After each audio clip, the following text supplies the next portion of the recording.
Swastiastu. Tapi selamat lingun alatai, salam sujud kandema. Semoga pikiran yang baik datang dari segala penjuru. Baiklah adik-adik, umat sedharma, pada kesempatan yang baik ini Bapak akan mengangkat satu topik yang sangat menarik yang akan kita bahas pada pembelajaran kali ini, yaitu tentang pentingnya literasi kitab suci Weda di era revolusi industri 4.0 atau yang kita sebut dengan pembelajaran abad ke-21. Nah, adik-adik, kalian saat ini harus menyadari kalian lahir di masa milenial atau kalian saat ini disebut dengan generasi alfa. Apa itu generasi alfa? Generasi alfa adalah generasi yang sejak dalam kandungan sudah mengenal adanya teknologi. Nah, hal inilah yang berpengaruh terhadap budaya literasi Weda. Mengapa dewasa ini tingkat literasi Weda sangat rendah di masyarakat? Masyarakat milenial cenderung lebih menyukai penggunaan teknologi IT dengan item-item yang ada di dalamnya seperti bermedia sosial, contohnya seperti Facebook, Instagram, dengan menonton YouTube, dengan channel-channel yang mungkin selalu diperbarui dan menarik, dan yang merupakan esensinya sendiri, yaitu kitab suci. Nah, itu sangat mempengaruhi rendahnya literasi Weda di sekarang. Padahal Weda itu sendiri memiliki tujuan yang sangat mulia. Di dalam Weda dikatakan moksatam jagadita, ya cari tidak, yaitu Weda adalah tuntunan yang diwahyukan Ida Sang Yang Widi kepada umat Hindu untuk mencapai kebahagiaan di dunia dan kebahagiaan di akhirat. Weda menuntun kita untuk menghapus ikatan-ikatan duniawi diri kita, tidak hanya menuntun kita menjadi orang yang spiritual, tapi juga membimbing kita menjadi orang yang mencapai kemasyuran di dunia, kemapanan ekonomi, keharmonisan dengan lingkungan sesuai dengan ajaran Trikita. Baiklah, ini sangat menarik. Untuk lebih lengkapnya, mari kita saksikan dalam pembelajaran kitab suci Weda pada pembelajaran ini.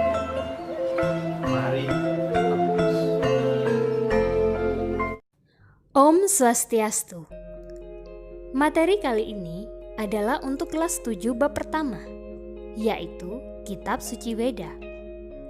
Sebelumnya pasti banyak dari kalian yang pernah mendengar suatu pernyataan bahwa Weda sangat takut kepada orang bodoh. Kenapa bisa begitu? Disebutkan dalam Wahyu Purana bab 1 sloka 201 bahwa kalau ingin menyempurnakan ilmu tentang Weda, sebaiknya pelajari dan kuasai dulu itihasa atau sejarah dan Purana atau mitologi kuno. Karena Weda sangat takut kalau disalah tafsirkan oleh mereka yang bodoh dan sedikit ilmunya. Dari situ muncul sebuah tanya, apa sih sejatinya Weda itu? Kata Weda berasal dari bahasa Sanskerta, berakar kata wid yang artinya ilmu pengetahuan. Weda adalah ilmu pengetahuan yang mengandung tuntunan rohani agar manusia mencapai kesempurnaan hidup atau parawidya. Weda juga mengandung ilmu pengetahuan tentang ciptaan Brahman atau aparawidya untuk tujuan memuliakan hidup manusia dan alam semesta. Weda disebut sebagai kitab suci agama Hindu karena berbentuk buku atau kitab, disucikan oleh pemeluk agama Hindu, diyakini sebagai wahyu Tuhan, dan dipakai sebagai pedoman dasar hidup oleh umat Hindu dalam melakukan hidup bermasyarakat. Apabila dikaji secara lebih mendalam, sesungguhnya ajaran suci Weda yang bersumber dari wahyu Tuhan mengandung hal yang pokok, yaitu Weda adalah tuntunan bagi umat Hindu dalam melangsungkan kehidupannya, baik dalam berkeluarga, bermasyarakat, dan bernegara. Weda sesungguhnya sangat lengkap dan sempurna. Dari masalah hidup di dalam kandungan sampai manusia meninggal dunia sudah diatur dengan baik di dalam Weda. Ilmu kedokteran, ilmu perbintangan, ilmu perang, dan sebagainya ada di dalam Weda. Pada zaman sekarang, manusia sudah mampu menciptakan pesawat terbang, televisi, telepon, dan sebagainya. Sesungguhnya pada zaman Weda, hal itu sudah ada. Weda dengan ajarannya tetap relevan sepanjang masa. Weda sebagai wahyu Tuhan mengandung nilai-nilai universal yang bisa berlaku di mana saja, kapan saja, dan terhadap siapa saja. Untuk pertama kalinya, pengelolaan ajaran suci Weda diprakarsai oleh begawan biasa, yang disebut juga begawan biasa. Upaya ini sangat penting untuk umat manusia. Dengan adanya kodifikasi ini, mempermudah manusia dalam memahami Weda. Weda diklasifikasikan menjadi dua kelompok besar, yaitu Weda Sruti dan Weda Smerti. Weda Sruti adalah kitab suci yang memuat wahyu dari Sang Hyang Widi, yang diterima langsung melalui para maharsi. Sedangkan Weda Smerti adalah kitab suci yang ditulis kembali oleh para maharsi berdasarkan ingatan, yang merupakan penjelasan dari Weda Sruti. Weda Sruti dapat dikelompokkan menjadi 3 bagian, yaitu 1 mantra, 2 brahmana atau karma kanda, 3 upanishad. Untuk bagian mantra meliputi 4 himpunan yang disebut Catur Weda Samhita, yaitu yang pertama adalah Rig Veda Samhita, merupakan kumpulan mantra yang memuat ajaran umum dalam bentuk pujaan. Rig Veda Samhita ini dikodifikasi oleh Maharsi Pulaha. Yang kedua adalah Sama Weda Samhita, merupakan kumpulan mantra yang memuat ajaran umum dalam bentuk lagu-lagu pujian. Sama Weda Samhita dikodifikasi oleh Maharsi Jaimini. Yang ketiga adalah Yajur Weda Samhita, merupakan kumpulan mantra-mantra yang memuat ajaran-ajaran umum mengenai pokok-pokok yatnya. Yajur Weda Samhita ini dikodifikasi oleh Maharsi Wai Sampayana. Yang keempat adalah Atharva Weda Samhita, merupakan mantra-mantra yang memuat ajaran yang bersifat magis. Atharva Weda Samhita dikodifikasi oleh Maharsi Sumantu. Kitab Brahmana atau yang biasa disebut dengan Karma Kanda berisikan himpunan doa-doa yang dipergunakan dalam upacara yatnya. Selanjutnya adalah Upanishad. Kitab ini membahas tentang teori ketuhanan dan isinya bersifat rahasia. Nah, kalian sudah tahu bukan tentang pembagian Weda Sruti? Lalu, bagaimana dengan Weda Smerti? Untuk kalian ketahui bahwa secara garis besar Weda Smerti dapat digolongkan menjadi 2 kelompok, yaitu kelompok Wedanga dan kelompok Upaweda. Untuk kelompok Wedanga terdiri dari 1. Siksa. Isinya petunjuk tentang cara yang tepat dalam mengucapkan intonasi mantra. 2 adalah Wyakarana. Isinya tentang tata bahasa untuk membantu pengertian menghayati Weda Sruti. 3. Canda. Isinya tentang lagu-lagu pujaan. 4. Nirukta. Isinya berbagai tafsiran otentik tentang kata-kata yang terdapat dalam Weda. 5. Jyotisa. Isinya adalah pokok-pokok ajaran astronomi yang dipergunakan dalam melakukan yatnya. 6. Kalpa. Isinya antara lain tata cara melakukan yatnya, penebusan dosa, upacara keagamaan, upacara kematian, tata hidup bermasyarakat dan bernegara, dan juga pelaksanaan yatnya bagi orang yang telah berumah tangga. Sedangkan Upaweda, kelompok ini terdiri dari cabang ilmu seperti 1. Jenis itihasa atau epos. Itihasa dapat dikelompokkan menjadi 2 bagian, yaitu bagian Ramayana dan Mahabharata.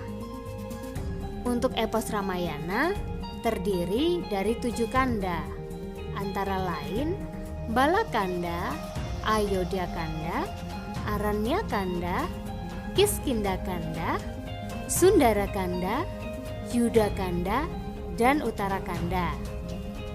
Untuk epos Mahabharata terdiri dari 18 parwa yang disebut Astadasa Parwa, antara lain Adi Parwa, Sabha Parwa, Wana Parwa, Wirata Parwa, Utjuga Parwa, Bhisma Parwa, Drona Parwa, Karna Parwa, Salya Parwa, Sauptika Parwa, Stri Parwa, Santi Parwa, Anusasana Parwa, Aswamedika Parwa, Asrama Wasika Parwa, Mosala Parwa, Prastanika Parwa, dan Swarga Rohana Parwa.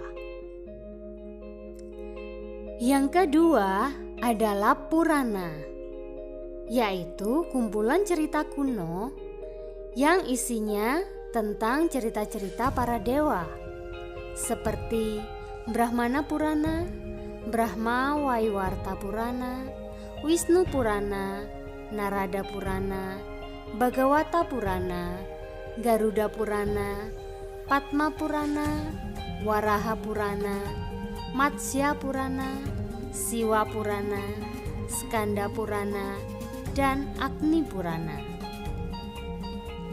Yang ketiga adalah Arthasastra, merupakan ilmu pemerintahan yang isinya pokok-pokok pemikiran politik, antara lain Kitab Usana, Kitab Niti Sastra, Kitab Sukraniti, dan Arthasastra. Yang keempat adalah Ayurveda, yang dikodifikasikan dengan isi yang menyangkut bidang ilmu kedokteran. Semua kitab ini menyangkut di bidang kesehatan jasmani dan rohani dengan berbagai sistem serta sifatnya. Ada beberapa jenis bukunya, antara lain Ayurveda, Caraka Samhita, Susruta Samhita, Astanga Hridaya, Yodasara, dan Kama Sutra. Kelima, Gandharva Weda, yaitu cabang ilmu yang mempelajari tentang seni budaya. Sedangkan yang terakhir adalah Dhanurveda, yaitu tentang ilmu senjata atau ilmu peperangan. Nah, itulah tadi penjelasan tentang kitab suci Weda beserta pembagiannya. Untuk mendapatkan materi lainnya, pastikan kalian telah subscribe channel ini dan mengaktifkan tombol loncengnya. Terima kasih. Om Santi, Santi, Santi, Om.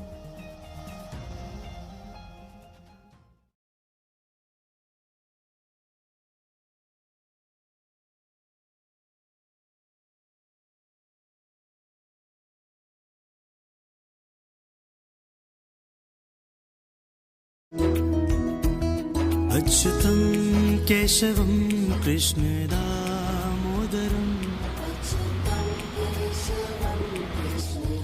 Om Swastiastu, Salam Dharma.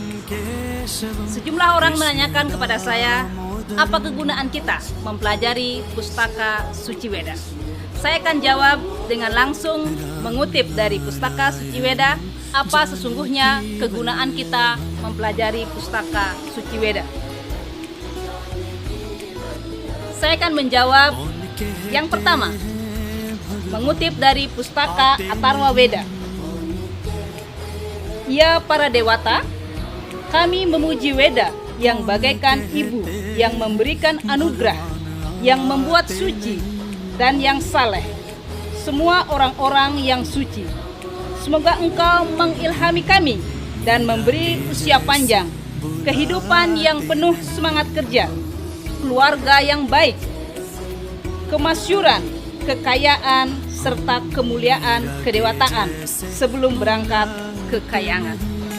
Mantra Atharva Weda ini menekankan pada sejumlah hal, yakni dengan mempelajari Weda akan memberikan kita, menuntun kita pada kemakmuran, semangat kerja, kemasyuran, bahkan kekayaan.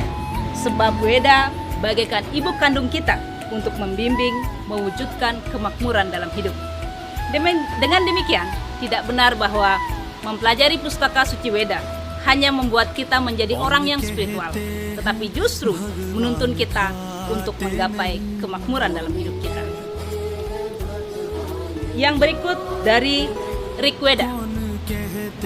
Siapapun yang mempelajari mantra-mantra Weda yang suci, yang berisi intisari pengetahuan yang diperoleh oleh para resi, Dewi Pengetahuan, Sang Hyang Saraswati menganugerahkan susu, mentega yang dijernihkan, madu, dan minuman soma atau minuman para dewa. Ini artinya apa? Karunia, anugerah yang luar biasa akan diberikan kepada mereka yang mempelajari pustaka Suci Weda. Dan tentunya kita akan sangat mudah mempelajari ilmu apapun, sains misalnya, dan pengetahuan-pengetahuan lain ketika kita mempelajari, mengambilnya melalui pustaka Suci Weda. Saya lanjut lagi dengan mantra Rigveda. Dia yang menyerap, memasukkan ke dalam pikiran melalui pelajaran-pelajaran pemurnian intisari mantra-mantra Weda yang diungkapkan kepada para resi, menikmati semua tujuan yang sepenuhnya dimurnikan, yang dibuat manis oleh Tuhan Yang Maha Esa, yang menjadi nafas hidup semesta alam. Artinya apa? Apapun yang kita inginkan, upaya-upaya yang kita ingin lakukan, dengan kita memiliki kekuatan melalui penyerapan mantra-mantra Weda dalam pikiran kita, maka Tuhan akan membantu, semesta akan membantu mewujudkan hal-hal tersebut melalui kekuatan kosmis yang dimiliki oleh semesta. Demikian pula dikatakan bahwa mantra Weda mengandung kekuatan kedewataan. Semua para dewa berdiam di dalam mantra-mantra Suci Weda. Jadi ketika seorang mempelajari pustaka Suci Weda, ketika ia mampu menyerap mantra-mantra Weda, maka kekuatan kedewataan, anugerah, taksu, apapun namanya, akan termanifestasi ke dalam diri kita. Dengan demikian, tujuan kita mempelajari pustaka Suci Weda justru mewujudkan kemakmuran, kesejahteraan, kesehatan, dan karakter yang baik dalam hidup kita. Dengan anugerah pustaka Suci Weda, para dewata termanifestasi dalam diri kita, sehingga segala usaha yang ingin kita capai, segala keinginan, segala hal-hal baik, segala hal yang kita sangkalpakan, Astungkara akan lebih mudah mampu kita capai. Semangat senantiasa, salam saya kepada seluruh para pembaca Bhagavad Gita, pembaca pustaka Suci Weda. Semoga Dewi Saraswati menganugerahkan pengetahuan dan kebijaksanaan kepada Anda sekalian. Dan semoga Dewa Ganesha, Dewa Sains memberikan anugerah kecerdasan, daya ingat yang luar biasa kepada Anda sekalian. Dan semoga para dewata senantiasa memberikan anugerah kepada Anda sekalian untuk mencapai kesejahteraan dan kecemerlangan serta kemasyuran dalam hidup ini. Terima kasih telah membangun channel YouTube ini bersama-sama. Jangan lupa untuk memberikan tanda like dan subscribe. Semangat senantiasa. Om Santi Santi Santi Om.